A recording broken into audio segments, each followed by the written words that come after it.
ಎಲ್ಲರಿಗೂ ನಮಸ್ಕಾರ. Welcome to Pavi's vlogs. ಇವತ್ತು ನಾನು ನಿಮ್ಮೊಂದಿಗೆ ಒಂದು ಯುನೀಕ್ ಆಗಿರುವಂಥ ರೈಸ್ ರೆಸಿಪಿನ ಶೇರ್ ಮಾಡ್ಕೋತಾ ಇದ್ದೀನಿ. ಅದೇ ಐವಿ ಗೋಲ್ಡ್ ರೈಸ್ ಅಥವಾ ತೊಂಡೆಕಾಯಿ ಬಾತ್. ಇದೊಂದು ಡಿಫ್ರೆಂಟ್ ಆಗಿರುವ ರೈಸ್ ಬಾತ್ ಅಂತಲೇ ಹೇಳ್ಬೋದು.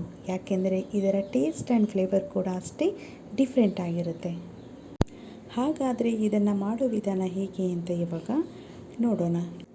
ಮೊದಲು ಒಂದು ಮಿಕ್ಸಿ ಜಾರ್ಗೆ ಒಂದು ದೊಡ್ಡದಾಗಿ ಹೆಚ್ಚಿ ಇಟ್ಕೊಂಡಿರುವಂಥ ಒಂದು ಈರುಳ್ಳಿಯನ್ನು ಹಾಕಿ, ನಂತರ ಇದಕ್ಕೆ 4ರಿಂದ 5 ಬೆಳ್ಳುಳ್ಳಿ ಹೆಸಳನ್ನು ಹಾಕಿ, ನಂತರ ಇದಕ್ಕೆ 1 ಟೇಬಲ್ ಸ್ಪೂನಷ್ಟು ಧನಿಯಾ ಕಾಳು ಮತ್ತು ಅರ್ಧ ಟೇಬಲ್ ಸ್ಪೂನಷ್ಟು ಜೀರಿಗೆಯನ್ನು ಹಾಕಿ, ನಂತರ ಇದಕ್ಕೆ 1 ಟೇಬಲ್ ಸ್ಪೂನಷ್ಟು ಅಚ್ಚ ಖಾರದ ಪುಡಿ, ಹಾಗೆಯೇ ಸ್ವಲ್ಪ ಹುಣಸೆಹಣ್ಣು ಮತ್ತು ರುಚಿಗೆ ತಕ್ಕಷ್ಟು ಉಪ್ಪನ್ನು ಹಾಕಿಕೊಂಡು ಇದನ್ನು ನುಣ್ಣಗೆ ರುಬ್ಕೋಬೇಕು. ನಂತರ ಒಂದು ಫ್ರೈಯಿಂಗ್ ಪ್ಯಾನಲ್ಲಿ 5ರಿಂದ 6 ಟೇಬಲ್ ಸ್ಪೂನಷ್ಟು ಎಣ್ಣೆಯನ್ನು ಹಾಕಿ, ಅದು ಸ್ವಲ್ಪ ಬಿಸಿಯಾದ ಮೇಲೆ ಅದಕ್ಕೆ ನಾವು ಈ ಮೊದಲು ಹೆಚ್ಚಿಟ್ಟುಕೊಂಡಿರುವಂಥ 250 ಗ್ರಾಮ್ನಷ್ಟು ತೊಂಡೆಕಾಯಿಯನ್ನು ಈ ರೀತಿಯಾಗಿ ಉದ್ದವಾಗಿ ಸೀಳಿ ಆ ಎಣ್ಣೆಯಲ್ಲಿ ಹಾಕ್ಕೋಬೇಕಾಗುತ್ತೆ. ಅದಕ್ಕೆ ಸ್ವಲ್ಪ ಉಪ್ಪನ್ನು ಹಾಕಿ ಅದನ್ನು ಚೆನ್ನಾಗಿ ಕೈಯಾಡಿಸಬೇಕು. ಎಲ್ಲಿಯವರೆಗೂ ಅಂದರೆ ತೊಂಡೆಕಾಯಿ ಎಲ್ಲ ಮೆತ್ತಗಾಗಿ ಅದರ ಬಣ್ಣ ಕೂಡ ಚೇಂಜ್ ಆಗಬೇಕು. ಅಲ್ಲಿಯವರೆಗೂ ಇದನ್ನು ಲೋ ಟೆಂಪ್ರೇಚರ್ನಲ್ಲಿ ಅಥವಾ ಸಿಮ್ಮಲ್ಲಿ ಇಟ್ಕೊಂಡು ಈ ರೀತಿಯಾಗಿ ನಿಧಾನವಾಗಿ ಎಣ್ಣೆಯಲ್ಲಿ ಫ್ರೈ ಮಾಡಬೇಕಾಗುತ್ತೆ. ನೀವಿಲ್ಲಿ ನೋಡ್ತಾ ಇರ್ಬೋದು, ಇದರ ಬಣ್ಣ ಕೂಡ ಸ್ವಲ್ಪ ಇವಾಗ ಚೇಂಜ್ ಆಗ್ತಾ ಬರ್ತಾ ಇದೆ.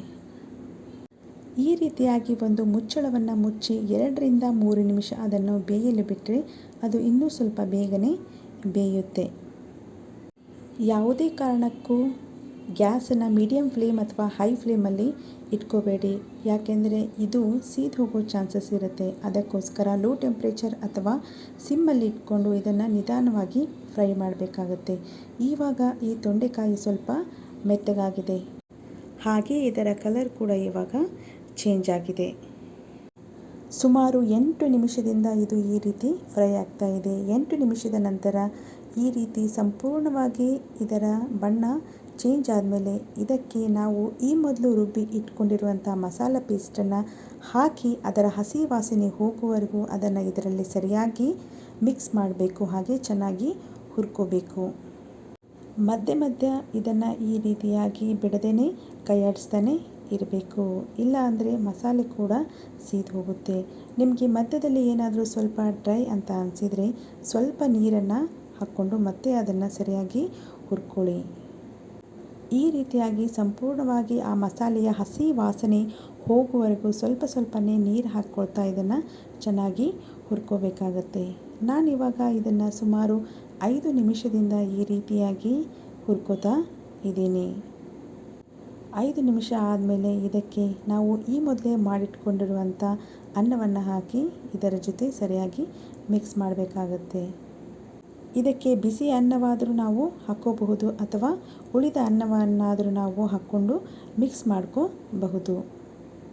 ಈ ರೀತಿಯಾಗಿ ಇದನ್ನು ಚೆನ್ನಾಗಿ ಕೈಯಾಡಿಸಿದ ಮೇಲೆ ತೊಂಡೆಕಾಯಿ ಬಾತ್ ರೆಡಿಯಾದ ಹಾಗೆ. ಇದು ಒಂದು ಒಳ್ಳೆಯ ಲಂಚ್ ಬಾಕ್ಸ್ ರೆಸಿಪಿ ಅಂತಲೇ ಹೇಳ್ಬಹುದು. ಇದನ್ನು ನಿಮಗೆ ಇಷ್ಟವಾದ ವೆಜಿಟೇಬಲ್ ರಾಯ್ತ ಅಥವಾ ಮೊಸರಿನೊಂದಿಗೂ ಕೂಡ ನೀವು ಇದನ್ನು ಸರ್ವ್ ಮಾಡಬಹುದು. ನಾನಿಲ್ಲಿ ಇದನ್ನು ಬೀಟ್ರೂಟ್ ರಾಯ್ತದೊಂದಿಗೆ ಸರ್ವ್ ಮಾಡ್ತಾ ಇದ್ದೀನಿ. ನಿಮಗೆ ನಾವು ಮಾಡೋ ರೆಸಿಪೀಸ್ ಇಷ್ಟ ಆದರೆ ಲೈಕ್ ಮಾಡಿ, ಹಾಗೆ ನಮ್ಮ ಚಾನಲ್ಗೆ ಸಬ್ಸ್ಕ್ರೈಬ್ ಮಾಡಿ. ಒಂದ್ಸಲ ಈ ತೊಂಡೆಕಾಯಿ ಬಾತನ್ನು ಟ್ರೈ ಮಾಡಿ, ಹಾಗೆ ರುಚಿ ಹೇಗೆ ಬಂದಿದೆ ಅಂತ ನಮಗೆ ಕಮೆಂಟ್ ಮಾಡಿ ತಿಳಿಸಿ. Thank you for watching.